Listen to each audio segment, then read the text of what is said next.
بسم اللہ الرحمن الرحیم۔ السلام علیکم۔ میں ہوں حکیم اطہر عدیل اور آپ کو اپنے چینل حکمت کے موتی میں خوش آمدید کہتا ہوں۔ امید ہے سارے دوست خیریت سے ہوں گے۔ آج ہم بات کریں گے یورک ایسڈ کے حوالے سے۔ اس ویڈیو میں ہم جانیں گے کہ یورک ایسڈ کیوں بڑھتا ہے اور یورک ایسڈ بڑھنے سے جسم پر کیا نشانیاں ظاہر ہوتی ہیں۔ ہائپرورسیمیا ایک تکلیف دہ اور خطرناک بیماری ہے جو خون میں یورک ایسڈ کی مقدار بڑھنے سے پیدا ہوتی ہے، اور خون میں بڑھی ہوئی یورک ایسڈ کی مقدار کئی دائمی بیماریوں کا باعث بنتی ہے، جس میں جوڑوں کے درد کی ایک خاص بیماری جسے گنٹھیا کہا جاتا ہے سر فہرست ہے۔ خون میں یورک ایسڈ کا بڑھنا کئی اور بیماریوں سے بھی جڑا ہوا ہے۔ ان بیماریوں میں دل کی بیماریاں، ذیابیطس اور گردوں کی بیماریاں سر فہرست ہیں۔ خون میں یورک ایسڈ اس وقت بڑھتا ہے جب پیورین جسم میں بریک ڈاؤن ہوتی ہے۔ پیورین ایک خاص قسم کا کیمیکل ہے جو چند کھانوں میں بڑی مقدار میں پایا جاتا ہے، جیسا کہ سرخ گوشت، گردے، کپورے، مغز، سی فوڈ اور لوبیا وغیرہ اس میں سر فہرست ہیں۔ ہمارا جسم یورک ایسڈ کو پیشاب کے ذریعے خارج کرتا ہے، اور ہائپرورسیمیا اس وقت پیدا ہوتا ہے جب یا تو گردے یورک ایسڈ کو پوری طرح خارج نہ کر پائیں یا باڈی بہت زیادہ یورک ایسڈ بنانا شروع کر دے۔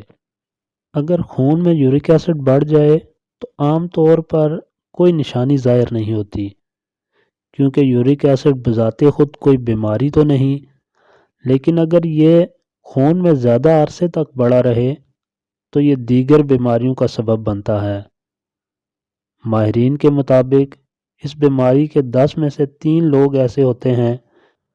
جوڑوں کا درد، جسے گنٹھیا کہا جاتا ہے، یورک ایسڈ کے 20% مریضوں میں ظاہر ہوتا ہے، اور یہ درد جسم کے کسی بھی جوڑ سے شروع ہو سکتا ہے، لیکن زیادہ تر یہ پاؤں کے جوڑوں، ٹخنوں، گھٹنوں اور بازوں کی کوہنیوں وغیرہ کو متاثر کرتا ہے، اور مریض اس بیماری میں جوڑوں میں شدید درد، اکڑاؤ پن، متاثرہ حصے کو حرکت دینے میں دشواری، متاثرہ حصے پر سوزش وغیرہ محسوس کرتے ہیں۔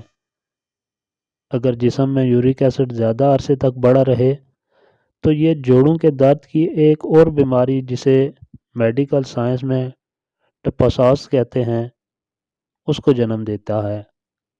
اس بیماری میں یورک ایسڈ کے کرسٹل جوڑوں کے اوپر جمنا شروع ہو جاتے ہیں اور شدید درد کا باعث بنتے ہیں، اور متاثرہ حصے کی بیرونی ساخت کو بدل دیتے ہیں، اور دیکھنے سے پتہ چلتا ہے کہ یہ حصہ ٹپاساس سے متاثر ہو چکا ہے۔ یورک ایسڈ کے کرسٹل گردے میں پتھری پیدا کرنے کا سبب بھی بن سکتے ہیں۔ یہ پتھری عام طور پر سائز میں چھوٹی ہوتی ہے اور پیشاب کے راستے خارج ہو جاتی ہے، مگر کبھی کبھی اس پتھری کا سائز بڑا بھی ہو جاتا ہے، اور یہ پیشاب کی نالیوں میں پھنس کر شدید تکلیف کا باعث بنتی ہے۔ گردے میں اگر پتھری بننا شروع ہو تو اس کی نشانیاں اس طرح ظاہر ہوتی ہیں، جیسے کمر کے نچلے حصے میں درد، پیٹ میں درد، پیٹ کی دائیں یا بائیں سائیڈ میں درد ہونا، متلی آنا، کثرت سے پیشاب آنا، پیشاب میں جلن اور دشواری ہونا، پیشاب میں خون اور عجیب سی بدبو وغیرہ ہونا۔ اگر یہ پتھری گردے میں انفیکشن پیدا کر دے تو اس سے بخار اور ٹھنڈ لگنا بھی شروع ہو سکتی ہے۔ اس بیماری سے کوئی بھی متاثر ہو سکتا ہے، مگر یہ بیماری عمر کے بڑھنے کے ساتھ عورتوں کی نسبت مردوں کو زیادہ متاثر کرتی ہے۔ اس بیماری کی تشخیص کے لیے خون اور پیشاب کے ٹیسٹ کروائے جاتے ہیں، جن سے پتہ چلتا ہے کہ گردے ٹھیک کام کر رہے ہیں کہ نہیں، اور خون میں یورک ایسڈ لیول کتنا ہے، تاکہ اگر خدا نخواستہ اس کی مقدار بڑھ رہی ہو تو اس کا بروقت علاج کیا جا سکے۔ اسی کے ساتھ مجھے اجازت دیں۔ ویڈیو پسند آئی ہو تو اسے لائک بھی ضرور کریں اور دوستوں کے ساتھ بھی شیئر کریں۔ اپنا اور اپنے چاہنے والوں کا خیال رکھیں۔ اللہ پاک سب کا حامی و ناصر ہو۔ السلام علیکم ورحمۃ اللہ وبرکاتہ۔